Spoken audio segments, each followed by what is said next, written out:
Welcome to Nestology. We are your host. I'm Jessica. And I'm Shelley. And today we have a special guest on. Kristen Edwards with Sendera Title is joining us to talk about fraud and title and home sales, and especially with technology and AI and all these things. Gosh. She has some great information to share today. So welcome, Kristen. Thank you. Thank you for joining us. Thank you for having me. Thank you. We're so excited. So tell us a little bit about your history, because you've been in the business for a while and have experience in different avenues. I've been in real estate and title, and I say both because I did go back and forth a few times. Since early 2000, there's been so many changes in that Oh my time goodness, span. yes. Mm-hmm. So many changes in that time span. I'm currently a senior escrow officer, as you said, with Sendera Title, and the upcoming fraud is a huge subject at this time. It is getting so scary out there. You know, I know on the mortgage side of things, we're super careful with our clients with wiring money and all that kind of stuff. And just the fraud is getting, just so very real. It's good. I don't know what else to say, but it's Right.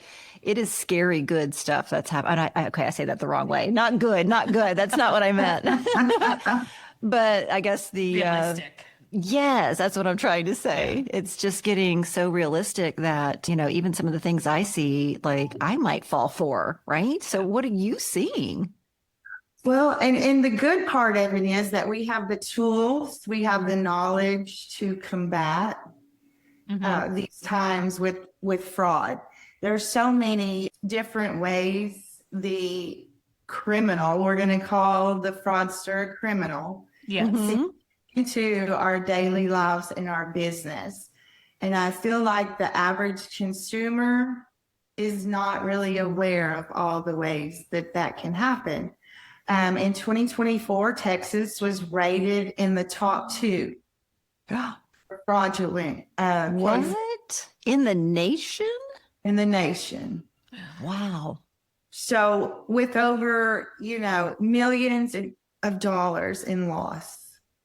Wow. So as I said, we have these tools and we have the knowledge, and it just depends on your relationship with the consumer, the realtor, the lender, the title company. We're all a team to combat these criminals.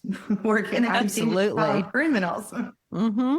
Well, so, what types of fraud are we seeing? Because, I know one of the big ones is wire fraud, and we're trying to warn our clients as much as we can about wire fraud.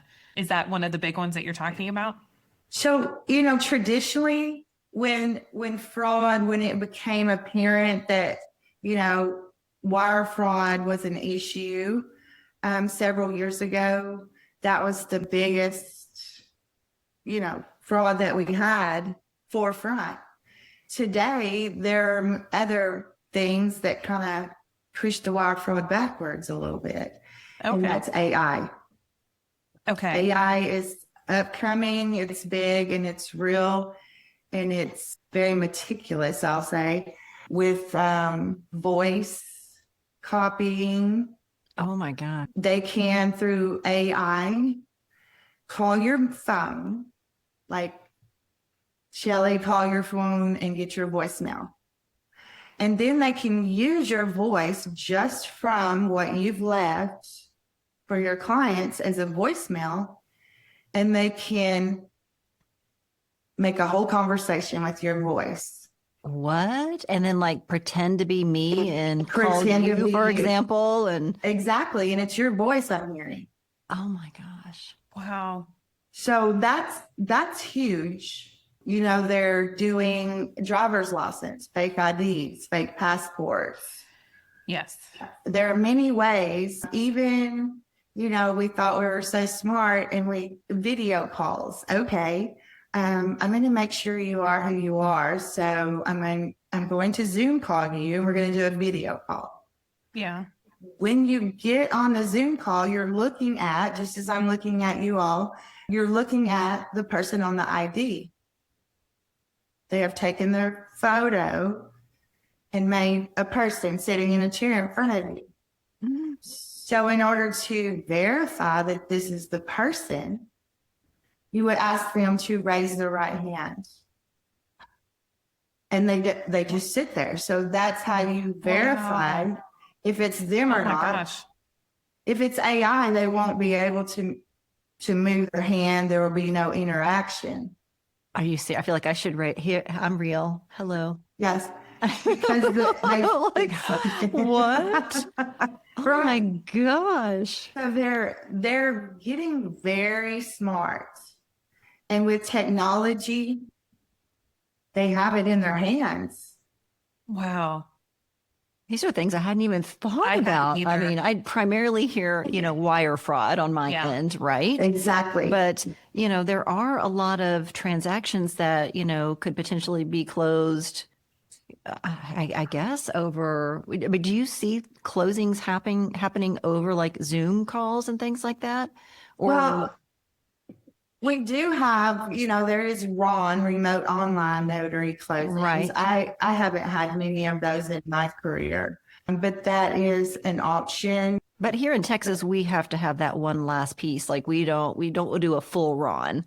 We do we do partial e-closes, right, at Fairway. Exactly. But the last part has to be closed at the title company, right? Where there's a handful of documents that are signed in person, but everything else is online. But that is kind of scary to think when Texas does get to the point where it's a full RON, like, oh my Yes. gosh. I have had some transactions where it's like a cash deal where there have been a couple people that have done the full closing through video. They show their ID on a Zoom call to do that remote closing. So they're never in person. Oh my gosh. So with that, if they can fake a video and stuff, that's scary. So there are some things that we want to look for. When you take a driver's license as a closer or a notary, they're taking the person's picture that they're impersonating and putting it on a driver's license. Yeah.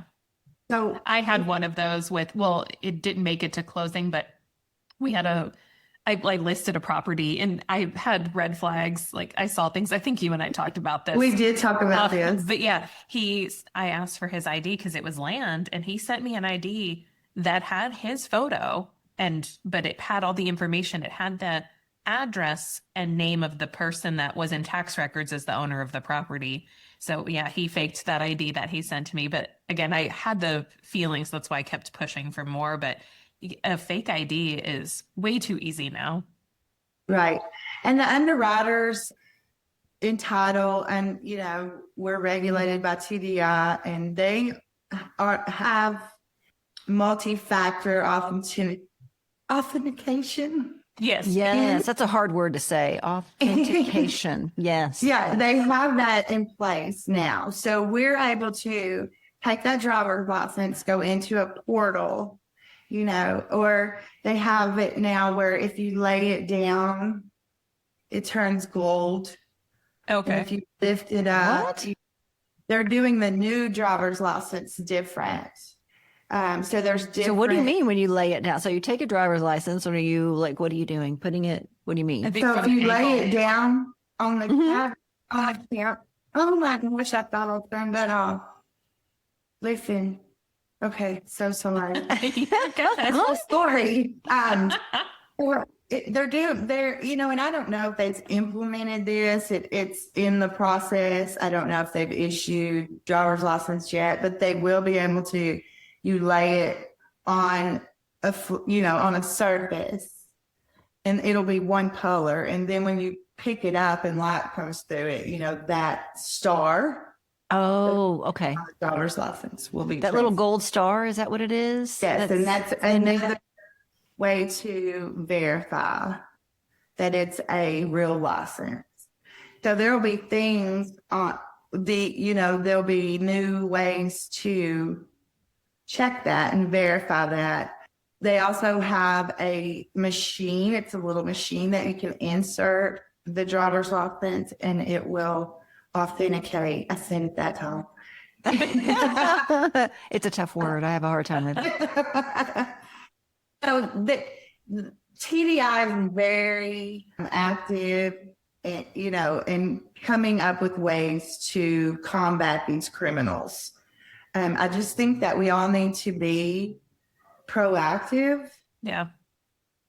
and do our homework, so to speak. So I know that, well, a lot of people, our listeners are more on the consumer side, but for those who are like agents or lenders and stuff, if we get those red flags, like I had with that one seller, knowing the next thing to do. And so communicating with the title company so we can ask you and say, I need some help here. I'm concerned that this is not the real seller. And then isn't there something where you can send them like security type questions to verify who they are? So it's earlier on in the process versus waiting for them to show up at closing and handing you an ID.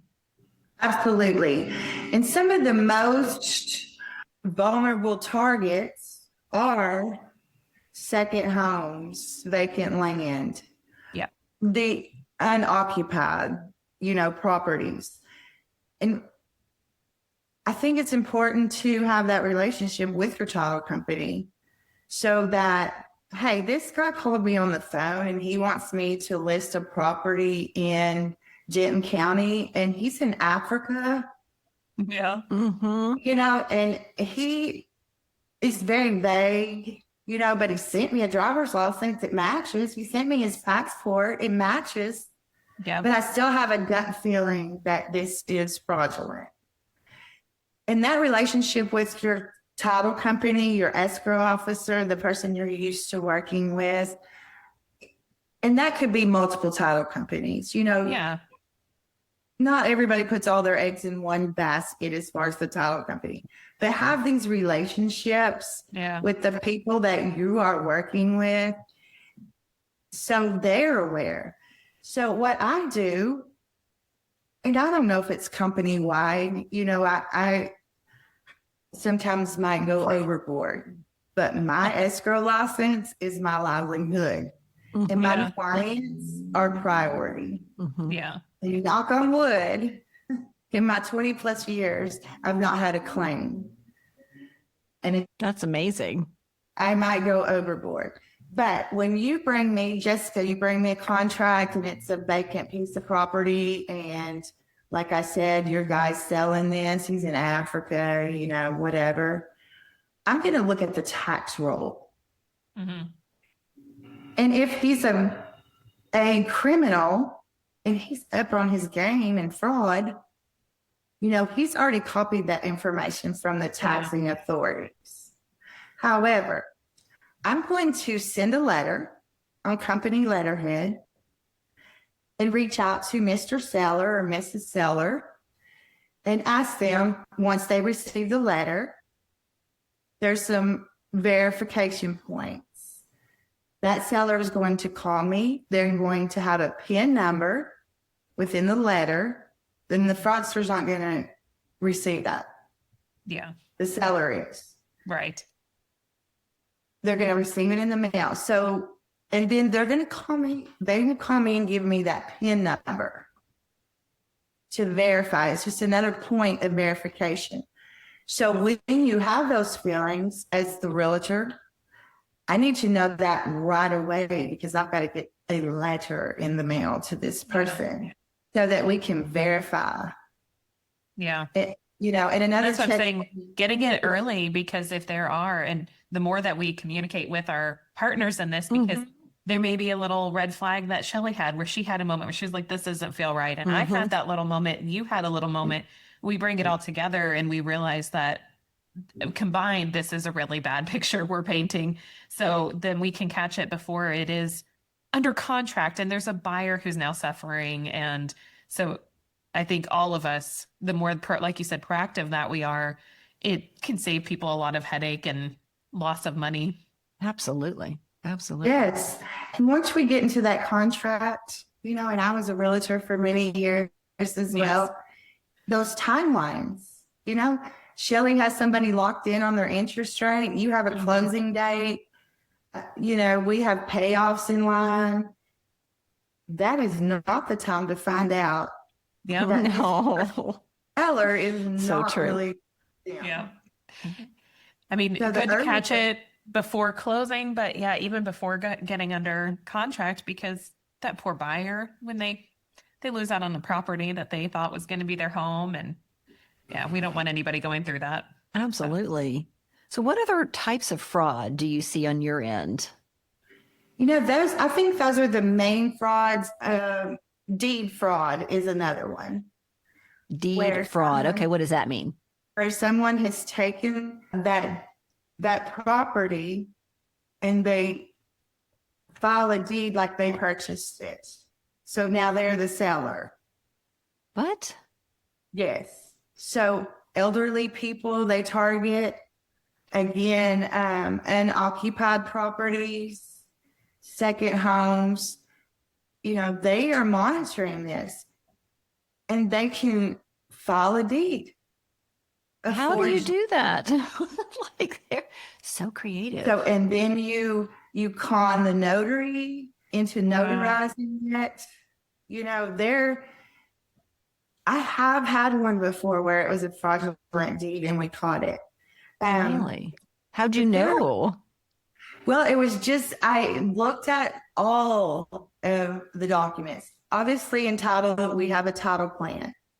So the title plan, searches that property back to sovereignty and they give me the documents, right? Mhm. Here's the vesting deed. Here's the last deed of trust. So in this particular case, there was a deed of trust. There was a payoff. He, on his own, without encumbering that deed of trust or any other documentation that was current on the file. So he was in fact not the owner of the property. Wow. Oh my gosh. And there was still a loan, active loan on the property. And that took me looking at the deed of trust, further reviewing the deed of trust, further reviewing the warranty deed, and just being diligent and proactive in looking at the documents. Even though the plan, that's what they're trained to do, that's what their job is to do. But in this day and time, we all need to be on board. Yeah. Looking at these documents and cross-checking, each other. Oh my gosh. Yeah. Kristen, can we back up for just a moment, just for our listeners, right? Because a lot of our listeners are consumers, right? And they don't always Yeah. understand, what is the title? What's the title plan? Like, can you just back up for maybe, elementary level Sure. knowledge of what does a title company do? What it is when you talk about a title plant and these documents that you're reviewing, just 30-second overview of Yeah. Sure. We joke around, we say it's the Michael Scott, talk to me like I'm 5. Yeah, talk to me like I'm 5. Yeah, just for our Absolutely. listeners that are not familiar with title companies and really what is your role in a transaction? Okay, so we can absolutely do that. We'll just use Jessica. She turns in a contract. I enter the information, or my assistant enters the information into our program, we'll call it, our portal. That prompts the title plant that we have a new order and they search it. I explain that title plant is like a library where, and some consumers are going to be younger, so they won't remember this, but used to, when you went to the library, I'm telling my age. Hey, I know what a library is. I had a library card. We're not going to discuss age, Kristen. We're seasoned. Yeah, I know. Mhm. Do you Yeah. remember the index where you went and the little yeah. cards? Okay. Yep. So imagine Dewey that. Decimal System, I believe it was called. Where you looked in the little drawers and Fill you file found, like, drawers and found, yeah. Oh, yeah. Yes.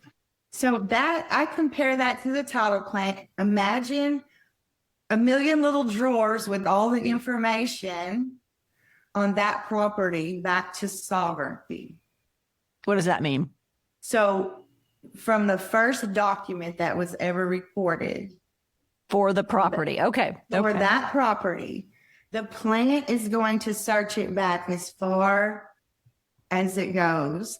I love looking at the old deeds where they were handwritten. Yes. Oh my goodness. So the title plant is searching that property or that parcel of land all the way back to sovereignty, meaning the first time there was ever a recorded document on that piece of property. And then they pick through it and tell me what's pertinent to my, the past owners. We don't need to know about them unless there's something that's going to be pertinent to me clearing title and providing clear title. So then they send that information all to me. And I go, What are through they it. looking for? Like, what are they looking for specifically? They're looking for liens. They're looking for what we call a cloud in title. And a cloud in title is where it doesn't flow. There was a deed until this date, and now the next deed, there's a gap in there where we're missing something. So they're going to tell me what I'm missing in that gap. If I'm missing a warranty deed, if there was a loan paid off and a release wasn't filed, that will put a cloud on title. That gives me a gap where I have to have that release of title. And a lot of times the homeowner, and this is something big to mention to the consumer, when you pay off a loan, a lot of times, traditionally speaking, the lender will send you a release of lien. Mm-hmm. It's unrecorded. Oh. So if you just throw that in a drawer, Oh, or How many you people just- now don't keep track of their Oh, paperwork and just toss everything? it's not recorded? Sometimes it is not recorded. So then when you go to sell that house 1 year, 2 year, 10 years later, I'm going to come with a cloud in title because that release of lien where you paid off your mortgage has not been recorded. Wow. And then you're not going to be able to find that because if you're like me, it's in the drawer, it's in the trash. Oh, I think who knows where it is, right? Half packed, it's in a box somewhere. It's in storage. Yes, I think I had it. So keep your paperwork together. And if you don't physically go to the courthouse and record that document, which as an escrow officer, it would be beautiful if you did that. Wow. But if you do not, at least put it with your other home Keep it. documents and Forever. keep it safe because when you decide to refinance, Shelly's going to need that information.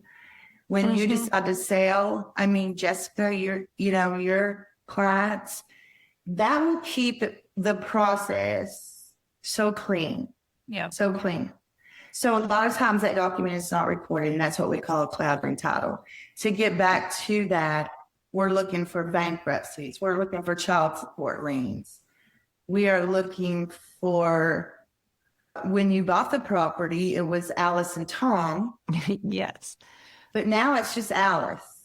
I was going to bring that up. I mean, I had a crazy situation where this couple was buying a property, and apparently the wife went and filed for divorce, did not tell the husband because her plan was to buy the house first, then get the divorce done, but didn't tell anybody. But the title company then informed me that there was a divorce that was filed. And so that all came out in the process of this buying this home. The husband didn't know, we didn't know. And then all of a sudden, hey, guess what?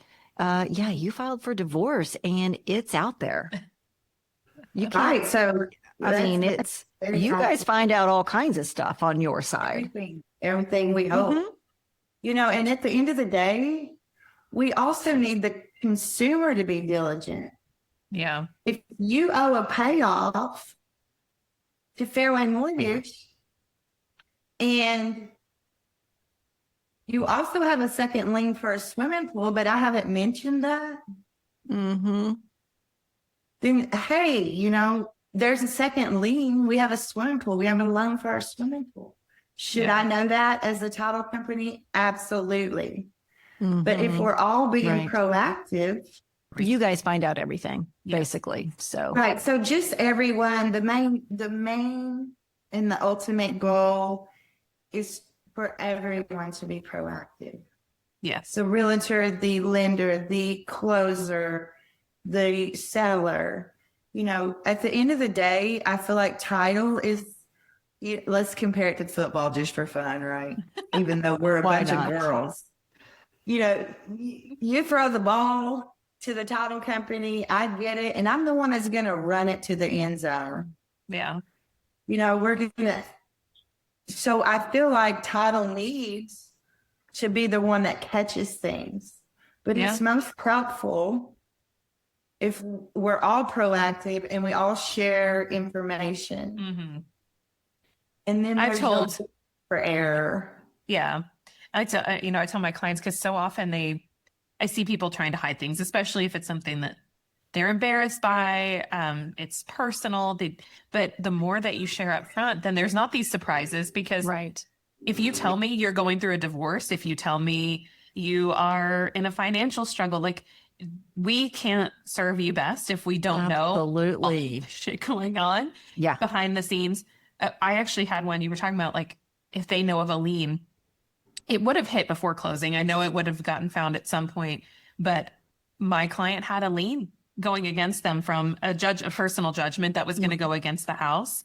And it didn't show up on the initial search because it was still being filed, but they knew. And so, yes, they were honest and upfront. So we were able to push through, get the paperwork. But yeah, everyone has to be upfront and honest about that stuff. Absolutely. And tell your lender everything up front. Don't be embarrassed. I need to know in order for me to help you as best that I can. I need to know all the things. Yeah. Assume we're going to find out. Assume we're going to find out. But it makes it so messy if we don't know till after. And I've had some people, like, I don't know, buyers or sellers, like, they're going through a financial strain. They're struggling to pay their bill. Like, I can't advise you properly. Shelly can't advise you properly. We can't do our job well if we don't know. If we know I am out of money and I can't pay my mortgage, tell me that. Yeah. Tell me, and then I can help you. Yes. But otherwise, then it just makes things harder later on. Absolutely. I always run title and updated title the day before closing. Yeah. However, the county is not always, in understanding that point, the county is not always up to date Yeah. on that recording. Yeah. So when I run that the day before closing, the county there might be a lag a week or more in that. So it's very, very important that the consumer, when we get to the closing table and I have that affidavit of debts and liens, Mm-hmm. and there is not a lien on there that you have. It's so much easier to speak up. We don't really want to be doing that at the closing table. Right. However, we can still fix it. Yeah. Right. Well, and that's where, luckily he had already told me. So I shared it with the title company on that one early, and they're like, it's not filed yet, or it hasn't shown up. Like you said, there was a little delay there. I think it had been filed, but wasn't showing up. So yes, it would have shown up before closing, but then everything would get redone and delay closing. So it's it's a little scary at first when you think that it doesn't come up right away, but you're relying on everybody to be honest. Right. So at the end of the day, I think the way that we can all be proactive as far as the consumer, most counties offer a monitoring system Okay. within the appraisal district to monitor that title. It's a free service. Oh, they do? What is that? I'm not familiar with that. It's a free service where they advise. They advise you, they monitor these things, and they can advise you if something unfamiliar has been filed against your property, or, I advise everyone to look into that within your county. Okay. Yeah. Okay. So how do they look into? Yeah. How do they get that? What is it called? So just go whatever your county is, Denton County Appraisal District. Mm-hmm. We'll just use Denton County, Tarrant County. They both have services, and it's title monitoring. Title monitoring. Title monitoring. It is a free service to the homeowner. That's good. And if something happens, be diligent to report it immediately. If you get a Yeah. notice underneath this free monitoring service, and I don't know if they're all free. I know Denton Okay. County and Tennant County are of no cost to the consumer. Okay. And they report something to you, act immediately. Immediately. Call your local authorities, freeze your accounts, be proactive Yes. in Absolutely. reporting these instances. Yeah. Because all of us together, the consumer, realtor, lender, title company, together, we can be proactive against the criminal. Yeah. No, that's great. And I'm going to look for those links. If I can find this up, I will put it in our show notes and on our social medias when we post this Absolutely. episode, so that And way now- everybody has the links to our local. I'll do like Denton, Tarrant, like you said, some of our local counties. Well, and I'll forward them to you when we're finished, and then you can Perfect. just copy them. Oh, into great. your Thank information. you. I've Yes, never heard of that. That's awesome. Absolutely. I did want to go back to some of this AI stuff. So that you were talking about earlier, because that freaks me out a lot with the voice. I know you recently went to a class and stuff. Was there any suggestions on things you could do with verification there or ways to protect yourself in that? Yes, and some of the most used or advised is with that video. Ask them to raise their right hand, their left hand. Right. Is their mouth moving or is it simulated conversation? Right. Oh, in some of them were terrible that I saw as examples. Like you can see a different color hair hanging out, stuff like that. Their clothes weren't perfect. Like you could tell maybe they had it was very noticeable in some of them. Yeah. Others, however, the person looked like the person. Right. And that was the only way for you to tell is that they weren't speaking like we're speaking. Right. It was simulated, like typed.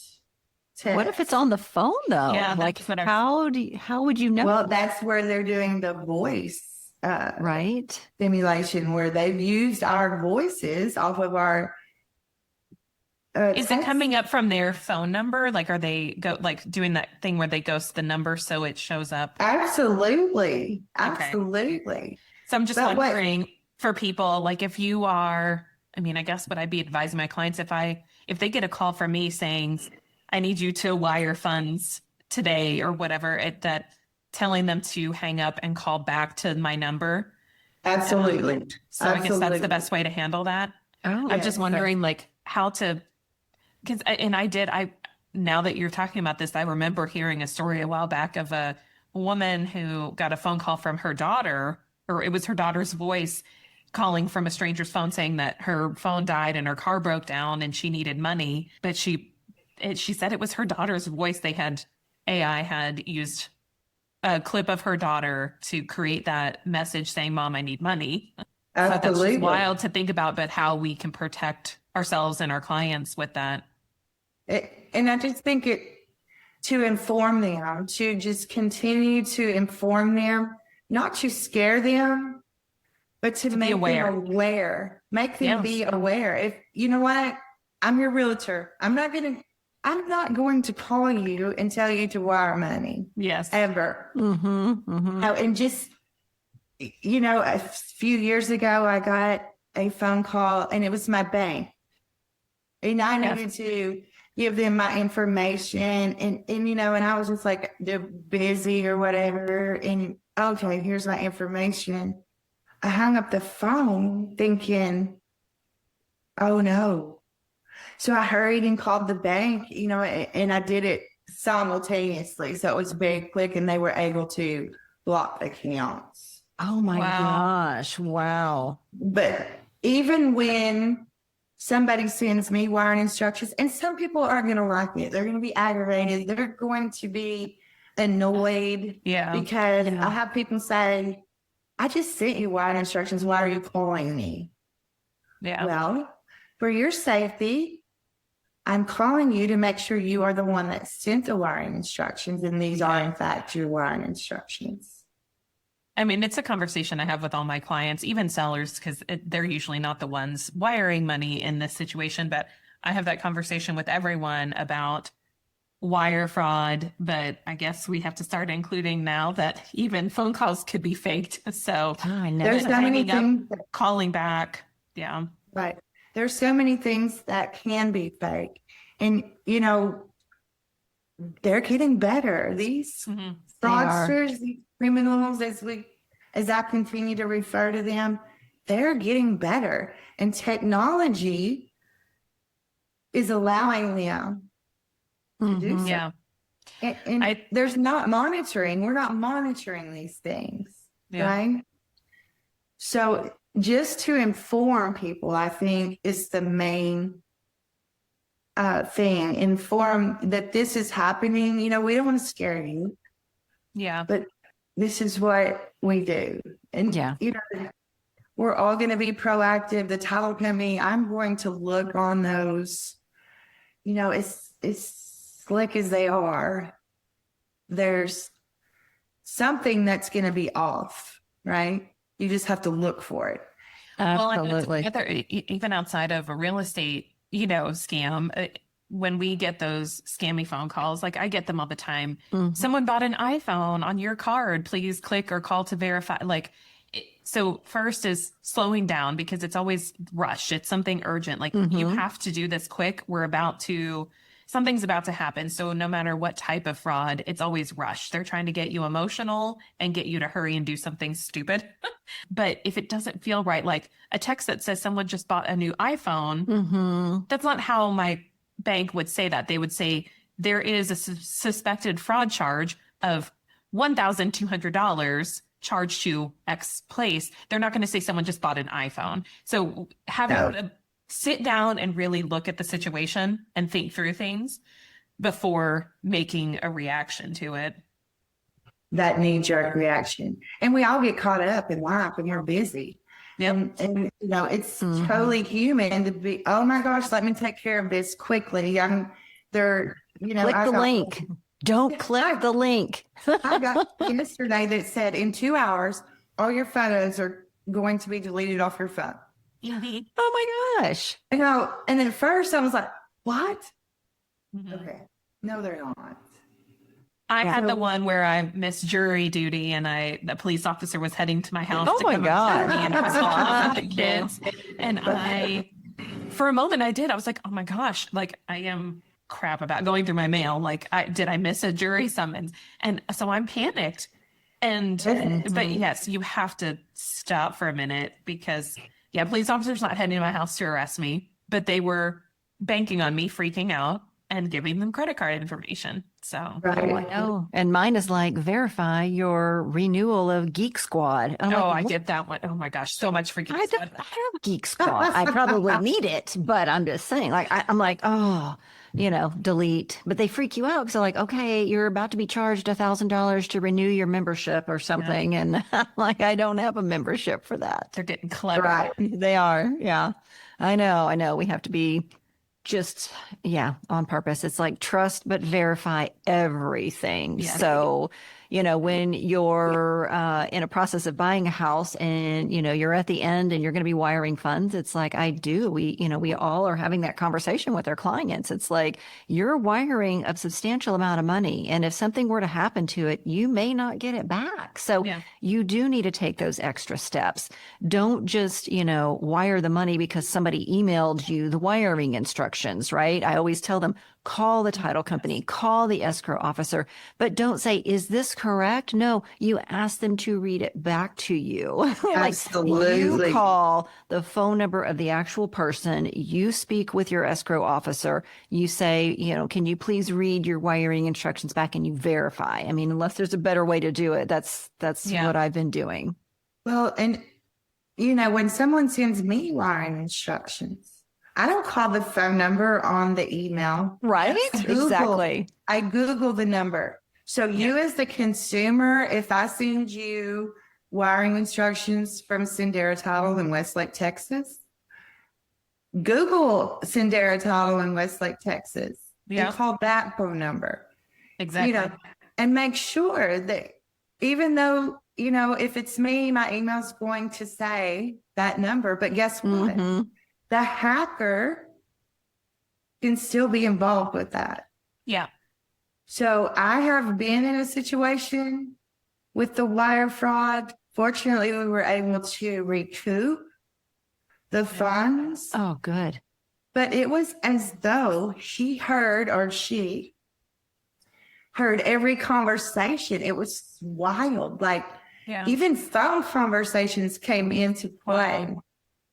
And she changed wiring instructions at the last minute, which she told me she was going to do on the phone. Guess what? That wasn't her on the phone. Wow. So Wow. the money got wired to the fraudster. Yeah. Now, the next day, the seller called and said, I didn't get my payoff. I mean, I didn't get my seller proceeds. Oh my gosh. And so you panic, right? And there's some very Yeah, that just like gave me like heart Right. Yeah, it's palpitations like, just hearing it. it's okay. Calm down. there is a small window to Mm-hmm. to move fast when this happens.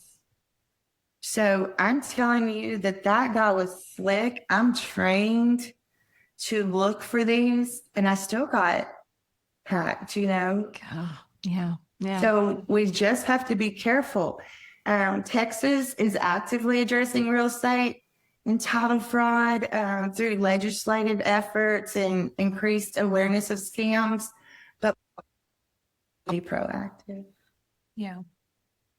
Oh my gosh. Well, thank you. Yes. This was amazing. And hopefully people will listen and start to be a little more careful with the steps that they take when they encounter this, because it's happening way too much. Like I said, even It is. outside of real estate, it's just, I'm Just get getting them aware and all slow the time. down. Daily get fraud type emails and phone Absolutely. calls. So Not only to like Sure. my personal email, but to my work email. I mean, Oh, yeah. it's just hitting us from all angles, right? is. And so we all just need to be aware. So, AI is just making it harder. oh my goodness. And Darn ask the AI. question. Yeah, ask the question. Don't be afraid. You know, I was raised, no question is a stupid question, right? Mhm. Don't be embarrassed to ask a question, you know, Yeah. just ask. Yep. If you feel something is not right, Yes. whether you're the consumer, the lender, the realtor, or the title company, let's come together and act on it and fight these criminals. Yep.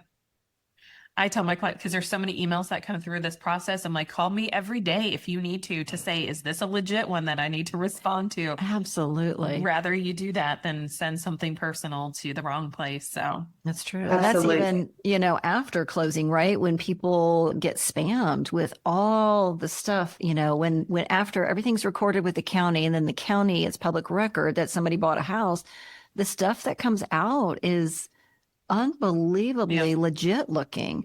So, you know, I tell And my clients, it's like, if you see something, you know, and I have to tell them, it's like a lot of it, they'll know that Fairway closed the loan, for example, right?